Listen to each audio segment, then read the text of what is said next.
Okay, awesome. So hey, good afternoon, everyone. Thank you so much for joining us. This is streaming on YouTube and on Facebook Live, so there will be an opportunity to ask questions. So welcome to our third town hall format for East Bay, our Revolution group.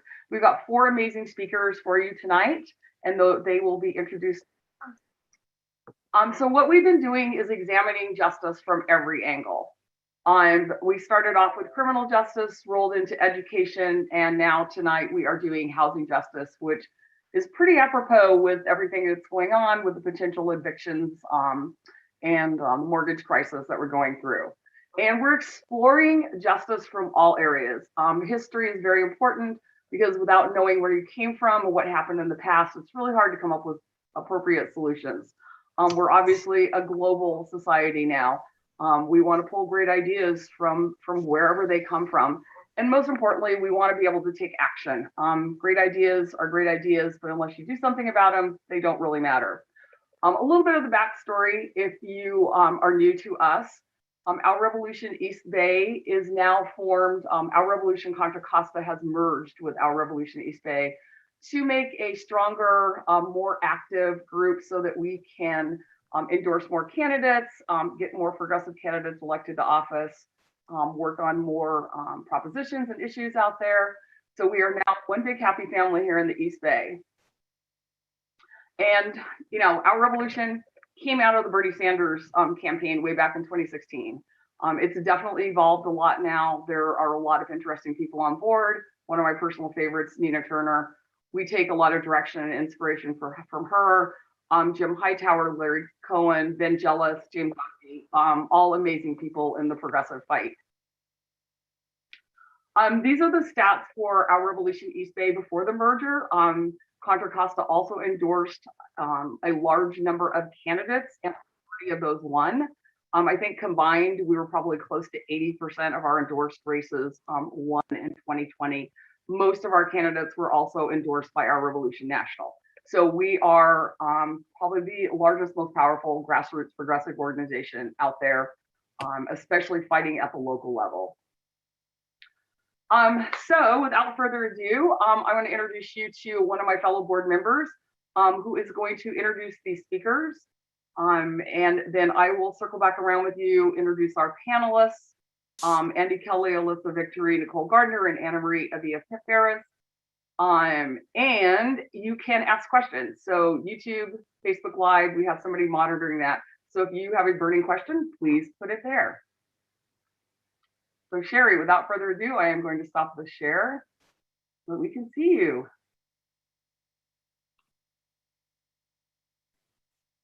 You're muted, Sherry.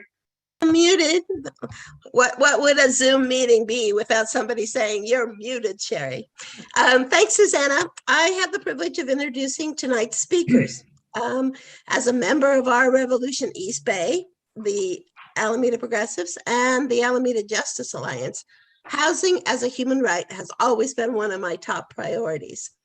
The program tonight will begin with Dr. Stephen Barton. Dr. Barton has a Ph.D. in City and Regional Planning from Cal Berkeley. He is currently the president of the Bay Area Community Land Trust.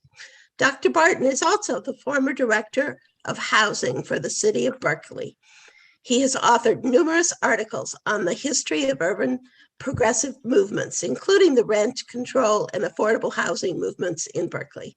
Dr. Barton, we are honored you could join us tonight. Thank you very much. Shall I go ahead now, or do you want to introduce all the speakers first?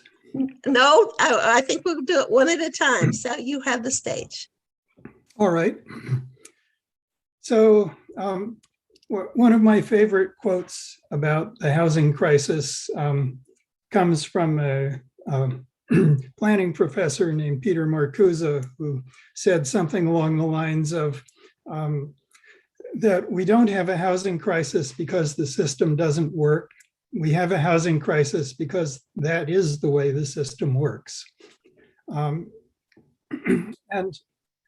that's true no matter whether you're in a growing area like the San Francisco Bay Area or if you're an area that's been in tremendous decline, such as, say, the cities of Detroit or Cleveland, that's the way the system works. But let's focus in on the San Francisco Bay Area, and particularly the East Bay. So if you take a rental apartment in Berkeley and compare it to an identical rental apartment in, say, Modesto, the apartment in Berkeley will rent for basically twice as much. Now, it doesn't cost twice as much to operate and maintain a rental apartment in Berkeley. The costs are actually pretty comparable. But there is a big difference, and that is the location.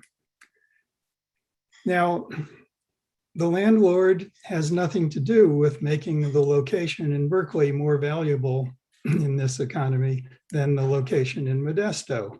The landlord can at best take responsibility for the building, and usually they've hired other people to actually operate and maintain the building. But so, what's going on here? Why is it that this location in Berkeley is so much more valuable? Well, it's because the Bay Area has a tremendously growing economy, generating lots of high-paying and low-paying jobs. But that economy didn't happen just sort of by itself because people in Silicon Valley dreamed up new inventions. That economy grew because this is a beautiful area to live in. It's because government provides transportation and education system, parks, for that matter, to the extent that the Bay was preserved. It's been preserved by, government intervention, the Bay Conservation and Development Commission and other such things. And because the Bay Area has a very diverse and creative people who live here that make it attractive for other diverse and creative people to live here and help attract the people who have created this growing economy. So it's a social creation that we've all taken part in. And for those of us that are fortunate enough to be homeowners, we could have the feeling that in a general sense, our contribution to the Bay Area and making it a great place to live is rewarded by increasing property values. Renters also contribute to making the Bay Area a great place to live. And what is their reward? Well, their landlords raise their rents. So basically what the real estate industry is about is privatizing the socially created value of land, of access to locations in the Bay Area. Now, it's often said that, whoa, well, this is just temporary. If only government would get out of the way, then the market will produce plenty of new housing. And this is obviously not true. The market produces new housing for the highest income tenants. The economy is producing jobs for people at a wide range of income levels, not just high income people. In fact, it's not only that the market only responds to the highest income tenants in terms of producing new rental housing, it's worse than that, because unless there are rent control protections in place, the landlords can raise the rents, displace the existing tenants, bring in the new high income tenants who are moving in. And the result is that actually reduces the market for new construction, because a lot of those high income people that move into the area proceed to displace low income tenants, take over their units, and are no longer part of the market for new rental housing. So this is one of those ironic things, because you all hear that from the real estate industry that, oh, rent control discourages new construction. But the fact is, not having rent control discourages new construction by allowing higher income tenants to displace people who are already here that have lower incomes. Now, so rent control is an essential protection to restrain the unearned profits that come from the rising rents that landlords can get because the larger economy is growing. But it's obviously not enough.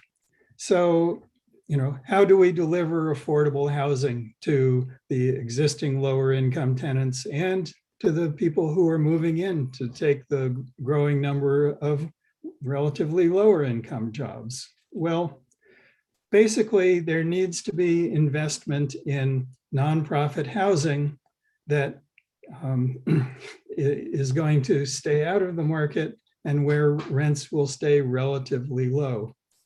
Now, in other words, basically, investment in housing needs to be considered as part of the infrastructure of a decent society, the same as building the necessary schools, hiring the necessary teachers, building roads, building transit, building parks, and all of those things.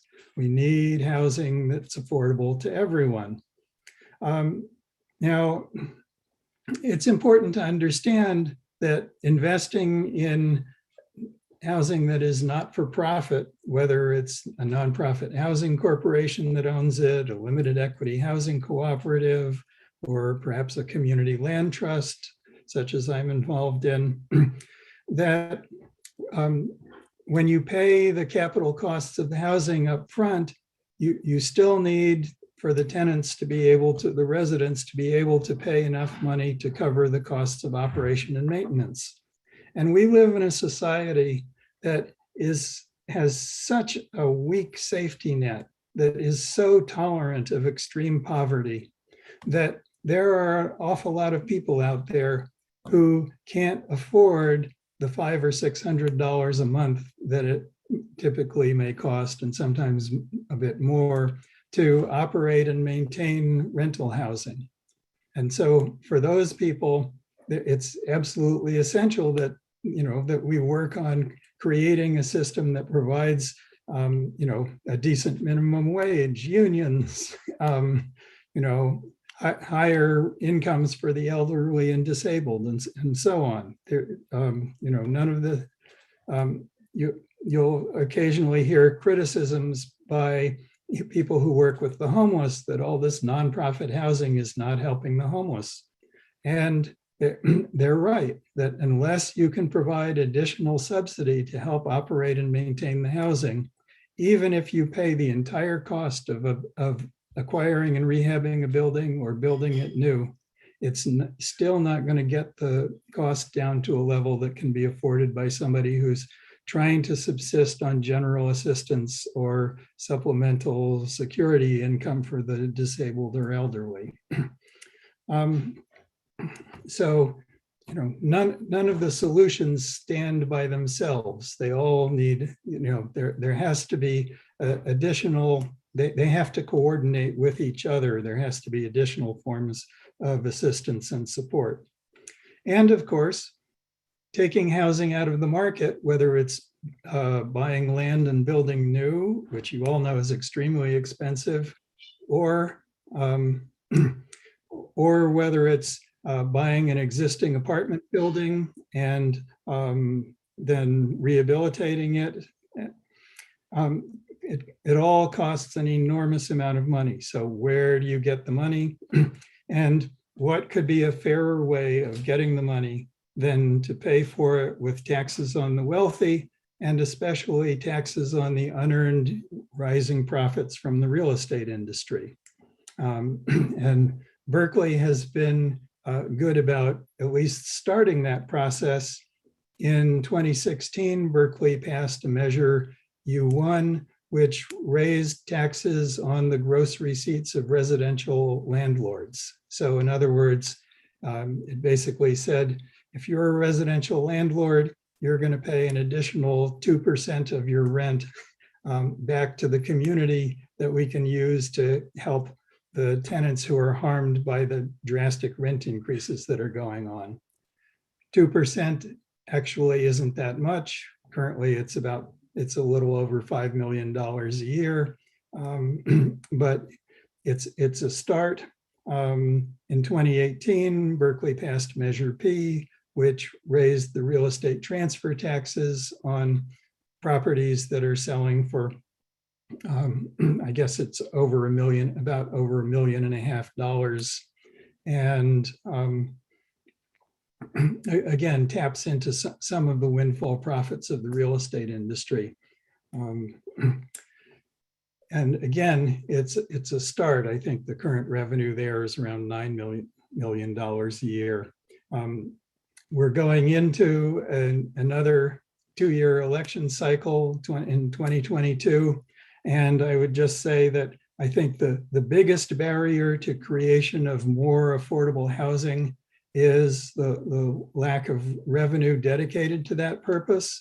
We have new court decisions that say that if the citizens gather signatures for an initiative, they can have put a tax measure on the ballot and specify what that money would go for, whereas in the past, specifying what the money would go for required a 2/3 vote. So I sincerely hope that around the Bay Area in the coming year, we see a whole bunch of citizen initiatives to raise taxes on the real estate industry to bring in more money for affordable housing.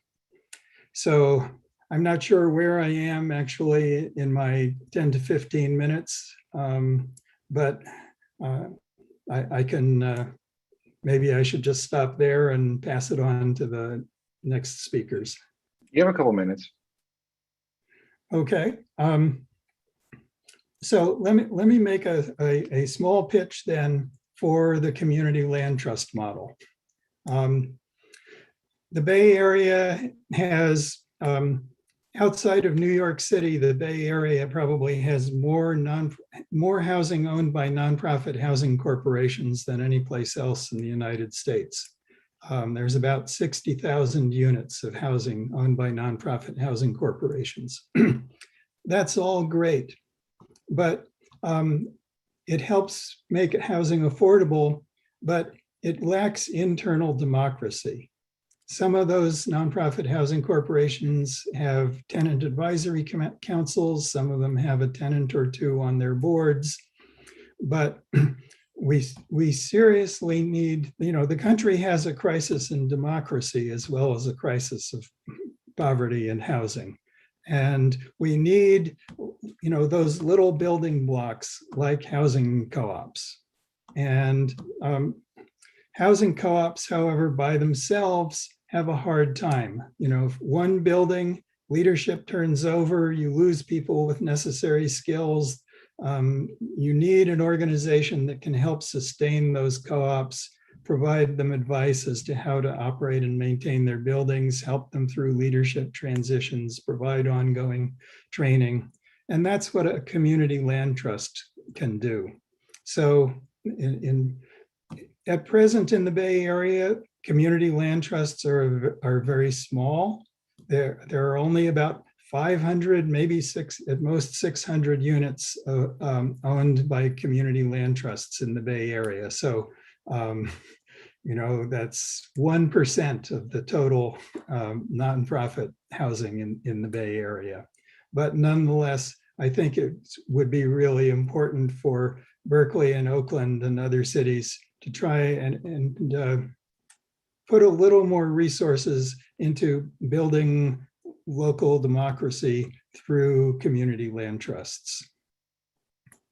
So, if you ask me why am I, as former housing director for the city of Berkeley, working with a tiny community land trust that has 80 units instead of with some big nonprofit organization that has 3, 5, 8,000 units? That's why. It's because I think we've got to put some energy into building up the democratic component of the affordable housing movement. So thank you all very much for listening, and I'll stick around to hear everybody else and answer questions. And Sherry, you're muted. Okay, thank you so much, Dr. Barton. And I'm sure we all have questions for our speakers. And if you will please put them in the comments section. We have people who are monitoring them, as Susanna said, so they'll be included later in our program.